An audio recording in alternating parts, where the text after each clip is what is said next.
नमस्कार, मैं अमर खान। लगेगी आग, लगेगी आग तो आएंगे कई घर जद में। लगेगी आग तो आएंगे कई घर जद में। यहां पर सिर्फ हमारा मकान थोड़ी है।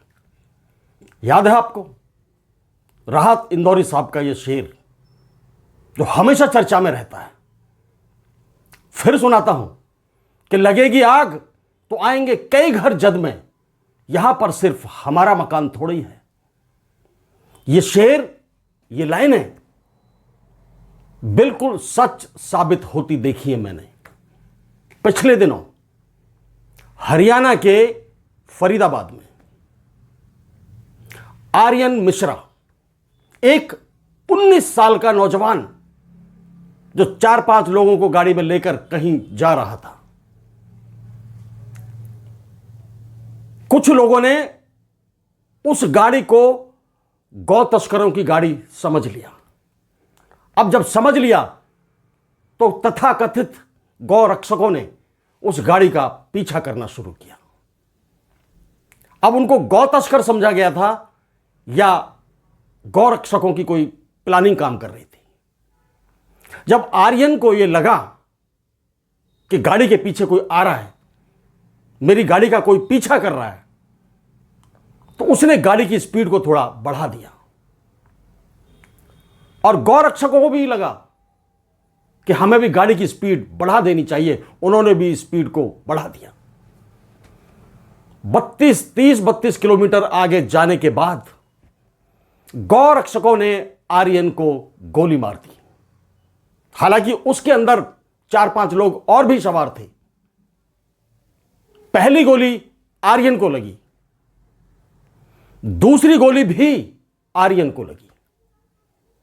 जब पूरी गाड़ी में गौ तस्कर थे, वो गाड़ी गौ तस्करों से भरी हुई थी, तो बाकी लोगों पर रहम क्यों किया गया? बाकियों को क्यों छोड़ा गया? अकेले आर्यन को क्यों मारा गया? इस बात में एक सवाल निकल कर आता है। वो ये सवाल ये है कि आप गौ रक्षा के आड़ में, देखिए, गाय माता की रक्षा होनी चाहिए। किसी भी हालत में गाय माता को बचाया जाना चाहिए। लेकिन ऐसे ही आपसे शायद हो सकता है उसकी पर्सनल कोई बात हुई हो, कभी आपके साथ भी ऐसा होता होगा। आपके गली में, मोहल्ले में, गांव में, घर में, शहर में, कहीं ना कहीं तू में छोटी मोटी बातें होती हैं। क्या हम इन बातों के लिए किसी की हत्या करें? मुझे जहां तक लग रहा है वो ये लग रहा है कि आर्यन के साथ उन 5 लोगों का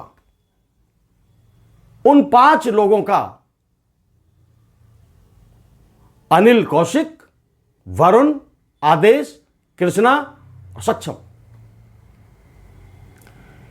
इनकी दुश्मनी हो सकती थी आर्यन के साथ किसी चीज को लेकर, जहां तक मैं सोच पा रहा हूं। क्योंकि यदि गौ तस्करों को मारना था तो किसी और को भी गोली मार सकते थे। वो 4 लोग और सवार थे उसके अंदर।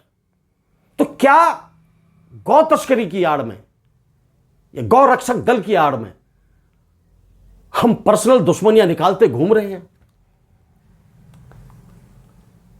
एक अकेला आर्यन मिश्रा सिर्फ उनके निशाने पर था। सवाल यहां आता है कि आप किस समाज को जन्म दे रहे हो? किस तरह की मेंटेलिटी, किस तरह के लोगों को बढ़ावा दे रहे हो? सवाल सरकार से है। सवाल सीधा सीधा सरकार से है। यदि गौरक्षा दल के वो मेंबर थे, क्या वो रजिस्टर्ड था? क्या सरकार ने उनको अनुमति दी कि आप जाइए, पीछा करिए और मार दीजिए? 10 दिन पहले की वारदात है। उनको गिरफ्तार किया गया और अभी कल या परसों 2 दिन पहले प्रेस कॉन्फ्रेंस की है पुलिस ने। प्रेस कॉन्फ्रेंस में भी कोई ऐसे पुख्ता जवाब नहीं दिए गए हैं, ना तो उनके किसी रिश्ते के बारे में सरकार से बताया गया है कि सरकार से उनका कोई रिश्ता था या वो किस परिवार से थे। या वो किस दल से ताल्लुक रखते थे, किस राजनीतिक पार्टी की सपोर्ट उनको थी। पुलिस भी डरे डरे मन से प्रेस कॉन्फ्रेंस कर रही थी। गौरक्षकों ने सिर्फ आर्यन मिश्रा को नहीं मारा है, उन्होंने उसके परिवार के सपनों को मारा है। उसके मां बाप की जो उम्मीदें थी उनको खत्म किया है। पूरे परिवार का जो एक सहारा था, जो आगे उसमें भविष्य देख रहे थे, उस भविष्य को खत्म किया है। और एक ऐसा मैसेज समाज को दिया है कि यदि आपस में कोई पर्सनली दुश्मनी हो जाती है, हम लोग एक दूसरे को किसी बात को लेकर जिद पकड़ जाते हैं, बहस पकड़ जाते हैं या लड़ाइयां कर लेते हैं, तो गौरक्षक सेवा दल की आड़ में आकर हम किसी को भी मार सकते हैं, अपनी पर्सनल दुश्मनी निकाल सकते हैं। यह तो कहीं का इंसाफ नहीं है, यह कहीं का इंसाफ नहीं है। एक फिल्म आई थी हिना। हिना फिल्म में ऋषि कपूर का डायलॉग था कि ये जो गोली है ये बनती क्यों है, ये भी गोली चलेगी तो किसी ना किसी की जान लेगी। ये गोली किसी पर फूल नहीं बरसाएगी, फूलों से किसी का स्वागत नहीं करेगी। जब ये चलेगी और किसी को लगेगी तो ये देखेगी नहीं कि कौन किस समुदाय से है और कौन किस समुदाय से नहीं है। जिसको लगेगी उसी को मार देगी। बड़ा गहरा मैसेज था ये। लेकिन आज तो भूत ऐसा सवार है कि जरा जरा सी बात पर गोलियां चला दी जाती हैं, हत्याएं कर दी जाती हैं। नौजवान एक दूसरे के खून के प्यासे बने हुए हैं। ऐसा क्यों है? वो शिक्षा पर ध्यान क्यों नहीं दे पा रहे हैं?